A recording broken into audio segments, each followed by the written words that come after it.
ఏడు శనివారం వ్రతం చేస్తున్నాను కదా, సాయంకాలం పూజ అయిపోయింది.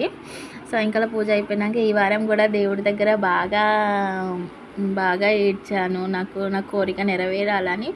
మొన్న చిన్న పూలే పడ్డాయి కదా, ఇంకా నేను దేవుడి దగ్గర చేయి పెట్టేసి కళ్ళు మూసుకొని దేవుణ్ణి ధ్యానం చేస్తుంటే ఒకటేసారి చేతిలో చాలా పూలు పడ్డాయి. కానీ ఏమో పడిందని చేయి తీసేసాను. ఇది ఒకటి చేయి పడింది, చాలా పూలు పడ్డాయి.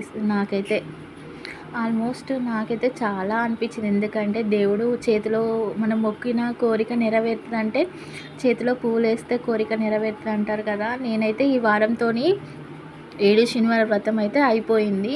కాకపోతే ఏంటంటే ఈ వ్రతానికి నాకు చాలా చాలా కష్టం. మధ్యలో మాకు చుట్టొచ్చింది. ఇంకా ఇంట్లో మేమిద్దరం ఆడపిల్లలం ఉన్నాము. ఒక వారంలో ఒక నెలలో మ్యాక్సిమం 2 వారాలు మాత్రమే పూజ చేయగలుగుతున్నాము. మిగతా వారాలు చేయలేకపోతున్నాము. అట్లా నేను శ్రావణ మాసంలో స్టార్ట్ చేసేసాను ఈ వ్రతము. ఈ రోజుకైతే 7 శనివారాలు అయితే అయిపోయింది. నెక్స్ట్ వచ్చే వారం అయితే వడ్డీతో మళ్ళీ సేమ్ ఇలానే పూజ చేసుకోవాలి. ఇంకా నేను ఫుడ్ ఏం తీసుకోను, రైస్ కానీ ఏం తీసుకోను. 3 బనానాస్ దేవుడి దగ్గర పెట్టినాయే, మిల్క్ దేవుడి దగ్గర పెట్టినాయి, ఇవి మాత్రమే తీసుకుంటా. No rice. మార్నింగ్ నుండి టిఫిన్ ఏం తీసుకోలేదు. మార్నింగ్ ఒక టీ తాగేసాను అంతే. పాలు, ఈ బనానాస్ తీసుకుంటాను, ఇంకేం తీసుకొని మార్నింగ్ అయితే టీ తాగాను అంతే. ఇప్పుడైతే ఇవే తీసుకుంటున్నా. రేపు అయితే ఆహారం తీసేసుకోండి, రేపు ఏదన్నా తినేస్తాను. ఈరోజైతే ఇవి 2 మాత్రమే ఈరోజు నా ఫుడ్. కానీ చాలా భక్తితో చేయాలండి. కానీ ఈ వ్రతం స్టార్ట్ చేసేస్తే చావులకు వెళ్ళకూడదు. ఎవరైనా మెచ్యూర్డ్ ఫంక్షన్స్కి వెళ్ళకూడదు. తొక్కుడు అన్నం తినకూడదు. యాక్చువల్గా నేను స్టార్ట్ చేస్తే వినాయక చవితి వచ్చింది, దేవి నవరాత్రులు వచ్చింది. ఆ 2 దగ్గర ఫుడ్ నేను తిన్నాను. ఇంకా మిగతా అంటే నేను ఫంక్షన్స్కి ఎక్కడికి వెళ్ళలేదు, ఏ ఫుడ్ తినలేదు, హోమ్ ఫుడ్ తప్ప. ఈ వ్రతం స్టార్ట్ చేసి ఇవన్నీ పాటిస్తే ఖచ్చితంగా మీరు అనుకున్న కోరిక ఖచ్చితంగా నెరవేరుతుంది. నేను అనుకున్న కోరిక ఎప్పుడు నెరవేరుతుంది అని వెయిట్ చేస్తున్నాను. మీరు కూడా నేను ఏ సంకల్పంతో నేను వ్రతము స్టార్ట్ చేశానో ఆ సంకల్పం మీరు నెరవేరాలని మీరు అందరు నన్ను దీవించండి. పోయిన వారం కూడా నాకు పూలు పడ్డాయి కదా, అది కూడా దాచిపెట్టేసుకున్నా. ఇవి కూడా నేను దాచిపెట్టేసుకున్నా. సంకల్పం నెరవేరితే కంపల్సరీ నేను యూట్యూబ్లో షేర్ చేసుకుంటాను. నేనైతే ఈ వ్రతానికైతే నాకున్నంతలో యాక్చువల్గా నేను ఇబ్బంది పడకుండా నా దగ్గర ఏమేమి ఉంటావు అవే పెట్టి వ్రతం అయితే చేసేస్తున్నాను. కానీ వ్రతంలో కంపల్సరీ బనానా పెట్టాలి, కొబ్బరికాయ ప్రతి వారం కొట్టాలి.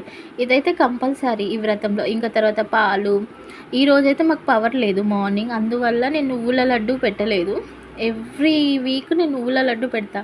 కానీ మాకు మార్నింగ్ 9 o'clockకి పోయింది ఇంకా కరెంటు, 12 o'clock వచ్చేసింది. అందుకని నువ్వుల లడ్డు పెట్టేది, సలివిడి పెట్టాను. పులిహోర కూడా పెట్టలేదు. ఎందుకంటే మార్నింగ్ మీకు చెప్పాలి, మార్నింగ్ వ్రతం చేసుకునే ముందు యాక్చువల్గా ఆల్మోస్ట్ దేవుడికి ఫొటోస్ దేవుడికి అలంకరించేటప్పుడు ఆల్మోస్ట్ నాకు కళ్ళు తిరుగుతున్నాయి. పూజ చేసేటప్పుడు కూడా కళ్ళు తిరుగుతున్నాయి. మా మమ్మీకి స్నానం చేసుకున్నట్టు పవర్ లేదు. మమ్మీ చన్నీళ్ళతో స్నానం చేయదు, నేను చేసేసి వస్తాను చన్నీళ్ళతో.